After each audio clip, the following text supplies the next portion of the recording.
खरं अतिशय दुर्दैवी घटना काल रात्री या ठिकाणी घडली। जवळपास 7 जण या अपघातामध्ये मृत्युमुखी पावलेले आहेत आणि जवळपास 38-40च्या जवळपास जखमी आहेत। काही जखमींना उपचार करून घरी पाठवण्यात आलं, काही जखमी बाहेर प्रायव्हेट हॉस्पिटलमध्ये सुद्धा त्या ठिकाणी गेलेले आहेत। पण 7 जण या अपघातामध्ये मृत्युमुखी पडले। सायनला एक अजून रुग्ण आहे, तोही जरा गंभीर आहे, तिथे मी जाऊन तिथे भेट देणार आहे। पण झालेली दुर्घटना अतिशय दुर्दैवी आहे। सर्व जे मयत आहेत शासनाच्या वतीने त्यांना मदत जाहीर मुख्यमंत्री महोदयांनी आदेश केलेली आहे। 5 लाख शासनाच्या वतीने, 2 लाख बेस्ट त्या ठिकाणी देणार आहे, 7 लाख रुपये प्रत्येक मयताला आपण त्या ठिकाणी देणार आहोत। पण मी पुन्हा सांगेल की अतिशय दुर्दैवी अशी दुःखद अशी घटना या ठिकाणी घडलेली आहे। भाऊ, टेंडरिंग सिस्टीमवरती प्रश्नचिन्ह उपस्थित झाले आहे। 10 दिवस झाले होते त्यांना जॉईन होऊन, हेवी व्हेकलचा अनुभव नव्हता, तरी त्याच्याकडे बस देण्यात आली। कोण जबाबदार आहे आणि सरकार सिरियस कॉग्निजन्स? निश्चित त्याच्या संदर्भामध्ये गांभीर्याने सरकारने दखल घेतलेली आहे। ड्रायव्हर त्याचं सर्व मेडिकल झाली, तो कुठेही नशेमध्ये नव्हता, कुठे दारू प्यायला नव्हता, पण ट्रेनिंग होऊन आला आणि त्याच्या हातात बस देण्यात आलेली होती, हे खरं आहे।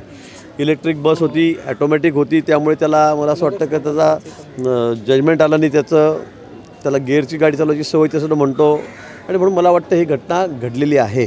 पण निश्चित या बाबतीमध्ये 10 दिवसाचा PC त्याला मिळालेला आहे, पोलीस कस्टडी मिळालेली आहे। या संदर्भामध्ये पोलीसही अधिक तपास करत आहेत, पण निश्चित जो कोणी त्याच्यामध्ये दोषी असेल त्याच्यावर कारवाई केली जाईल। भाऊ, एक महत्त्वाचा प्रश्न आहे की ज्या बेस कर्मचाऱ्यांना कामावर घेतलं जातं अधिकृतरित्या, त्यांना जी ट्रेनिंग दिली जाते तीच ट्रेनिंग ह्या कंत्राटी कर्मचाऱ्यांना सुद्धा दिली जाते का? तेवढाच वेळ द्यायचा असतो का? मला वाटतं ट्रेनिंग दिली जात असेल, तर या संदर्भात मला माहीत नाही, माझा हा विषय नाही आहे। पण मला तसं निकष आहे स्पष्ट होत आहे, कारण त्याचं जॉईनिंग 1 डिसेंबर आहे आणि 10 डिसेंबरला तो तसा काही निकष आहे? म्हणून मला असं वाटतं की या संदर्भामध्ये सखोल चौकशी करण्याचे आदेश माननीय मुख्यमंत्री महोदयांनी या ठिकाणी दिलेले आहेत आणि चौकशी सुरू आहे।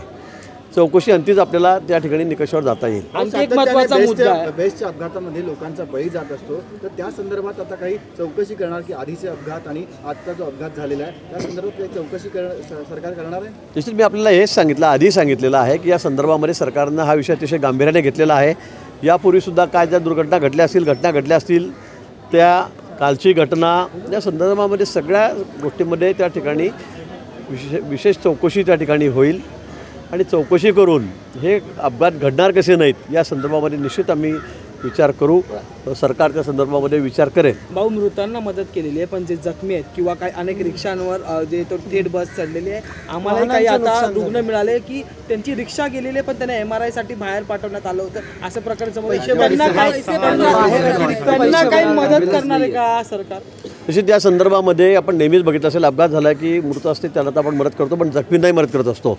मुख्यमंत्री मोदयांशी मी आता संपर्क करण्याचा प्रयत्न केला, पण तो झाला नाही।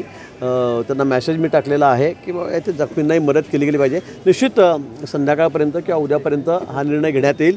जखमींनाही, जे गंभीर जखमी आहेत त्यांनाही मदत करू, जे किरकोळ जखमी आहेत त्यांनाही शासनाच्या वतीने मदत करण्यात येईल। विरोधकांकडून 10 लाख द्यावी अशी मागणी केली जाते, विरोधी पक्षाचे आमदार येऊन गेले, आता 10 लाख मृतांना द्यावे, 5 लाख अतिशय तुटपुंजी आहेत असं त्यांचं, आणि 1 लाख जखमींमध्ये मला वाटतं 7 लाख रुपये आता आपण या ठिकाणी दिलेले आहेत। बेस्ट ते 2 लाख रुपये आणि शासनाच्या वतीने 2 लाख। खरं म्हणजे याचे निकष ठरलेले आहेत, तरी त्याच्या बाहेर जाऊन अजून आपण जास्त मदत या ठिकाणी मयतांना या ठिकाणी त्यांच्या नातेवाईकांना केलेली आहे। खरं म्हणजे ही मदत म्हणजे तुटपुंजीच आहे, कारण जीवाची कुठेही किंमत नसते माणसाच्या। 5 आणि 7 आणि 10 लाख किती म्हटली तरी ती काही किंमत नाही त्याच्या जीवाची, पण एक आधार म्हणून त्याला शासनाकडून मदत केली गेलेली आहे। आणि मला असं वाटतं की विरोधकांनी या संदर्भामध्ये राजकारण करू नये, कारण आपणही सत्तेमध्ये होतात त्यावेळेला आपण काय केलं, काय दिलं हे आपण बघितलं पाहिजे। भाभा एवढं मोठं हॉस्पिटल आहे, मात्र त्या हॉस्पिटलमध्ये MRIची सुविधा नाही आहे। जे जखमी झाले त्यांना बाहेरून MRI काढण्याचा सल्ला इकडे हॉस्पिटलकडून देण्यात येतो। राजावाडी हॉस्पिटलमध्ये मृतदेह नेण्यासाठी सोयी सुविधांचा अभाव, मला खरं म्हणजे या संदर्भामध्ये कुठली माहिती नाही। मी पहिल्यांदा ज्या हॉस्पिटलला या ठिकाणी आलेलो आहे, त्यामुळे MRI आपल्याकडे MRI नाही आहे, CT स्कॅनची सुविधा उपलब्ध आहे। जेवढे पेशंट ॲडमिट झाले, ज्यांना गरज होती त्या सगळ्यांचं आपण CT स्कॅन करून घेतलेला आहे, सगळ्यांचे रिपोर्ट्स नॉर्मल आलेले आहेत। फक्त एक पेशंट आहे की ज्याला MRIची आवश्यकता होती, काही न्यूरोलॉजिकल प्रॉब्लेम्स आहेत का ते रूल आउट करायचे होते, पण आपण पेशंटच्या सर्व नातेवाईकांना इन्स्ट्रक्शन्स दिलेले आहेत की कोणाकडनंही कुठल्याही प्रकारची म्हणजे पैशाची मागणी करण्यात येणार नाही आहे। हॉस्पिटल रुग्णालयातर्फे सर्व सोयी सुविधा आम्ही मोफत देत आहोत आणि MRI आयची गरज असेल तर राजावडी हॉस्पिटलला आपल्याकडे MRI उपलब्ध आहे. पेशंटला घेऊन जाण्याची पूर्ण जबाबदारी ही आमची आहे आणि असे इन्स्ट्रक्शन्स आम्ही सगळ्या नातेवाईकांना दिलेले आहेत. तो एक वेगळा विषय आहे. अजित पवारांची ईडीची चौकशी ही सुरूच राहणार आहे. म्हणजे भाजपचा कंट्रोल राहील. योगेश महत्त्वाचा विषय, कारण महत्त्वाचे विषय तुमच्यावर सत्तेत आहे, त्यांची चौकशी बंद होणार असं वाटतं, तर चौकशी सुरूच राहते. मला वाटतं काही नियम आहेत, त्या नियमाच्या अधीन राहून काही चौकशा सुरू असतील. आता आपण कालही बघितलं सुप्रीम कोर्टामधून मला वाटतं अजितदादांना त्या ठिकाणी दिलासा मिळालेला आहे. ज्या काय चौकशा आहे असं होता कामा नये की बाजू आता सत्तेत आले आमच्याकडे आले म्हणून सगळ्या चौकशा बंद झाल्या असं नाहीच आहे कुठे. जे आरोप आमच्यावर होत आहेत मला वाटतं ते सगळे निराधार आहेत. अजून सगळ्याच कोणी असेल त्याच्या चौकशा सुरू आहेत, त्या आहेतच. मला वाटतं नियमानुसार सगळ्या कारवाया सुरू आहेत.